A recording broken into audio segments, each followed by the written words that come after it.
যাদের হার্ট দুর্বল তারা দয়া করে আমার এই ভিডিওটা দেখবেন না। অনেক দিন থেকে পাশের রুমটা খেয়াল করছি, সব সময় তালা লাগানো থাকে। আমি কখনো রুমটায় গিয়েছি বলে মনে পড়ে না।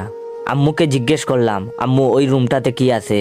আম্মু বললেন, তোমার জানার প্রয়োজন নাই, ওই রুমে তোমার যাওয়ার দরকার আছে বলে আমি মনে করছি না। আমি শুকনা মুখ নিয়ে বাইয়ার সামনে দাঁড়ালাম। বললাম, ভাইয়া ওই রুমটাতে কি আছে তুমি জানো কি? ভাইয়া বলল, তোর তাতে কি, যা টাকার তাই আছে, যা ভাগ। আর দাঁড়া, এক গ্লাস পানি এনে দে তো। আমি আচ্ছা বলে রুম থেকে টান পায়ে বের হয়ে গেলাম পানি আনতে। রাত এখন 12টা। ভাইয়া ঘুমিয়ে আছে মরার মতো, দেখলেই বালিশ চাপা দিতে মন চায়। আমার চোখে ঘুম নেই, মাথায় একটা কথা ঘুরপাক খাচ্ছে, যে করেই হোক ওই রুমে যেতেই হবে, দেখতেই হবে কি আছে। বিছানায় ঘন্টাখানেক গড়াগড়ি করে উঠে গেলাম ভাইয়ার পাশ থেকে।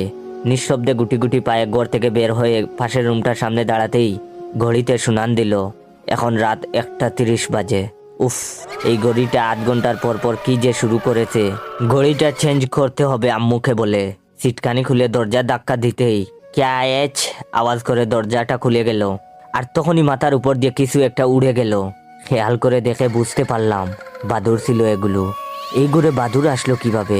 আর এত মাকড়সার জাল। কতদিন এই ঘরে কেউ আসে না বুঝতে পারছি না। চারপাশে অন্ধকার, মাঝে মাঝে দূরে দুই একটা কুকুর ডেকে ওঠে। রাতটাকে আরো ভয়ানক করে তুলছে। আমি টর্চ মেরে গুটি গুটি পায়ে মাকড়সার জাল ছিঁড়তে ছিঁড়তে সামনে এগিয়ে যাচ্ছি। হঠাৎ টর্চের আলো গিয়ে বাদল দেয়ালে টাঙ্গানো ফ্রেমে বাঁধানো ছবির দিকে। আমার সারা শরীরে শীতল শিহরণ বয়ে উঠল।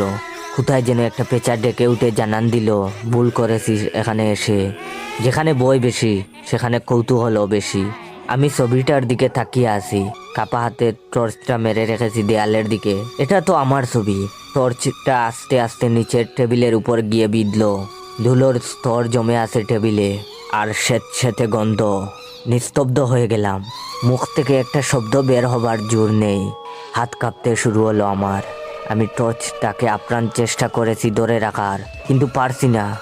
শুধু মুখ দিয়ে একটা কথাই বের হলো, হায় আল্লাহ, এটা তো আমার পড়ার ঘর। এমন হলো কি করে? বাই দ্য ওয়ে, কিছুদিন পর আমার পরীক্ষা, তাই পড়ার রুমে আসলাম, নয়তো আজকেও আসা হতো না। চাইলে আপনার বন্ধুদেরকেও শেয়ার করে এভাবে বই দেখিয়ে হাসাতে পারেন। ধন্যবাদ।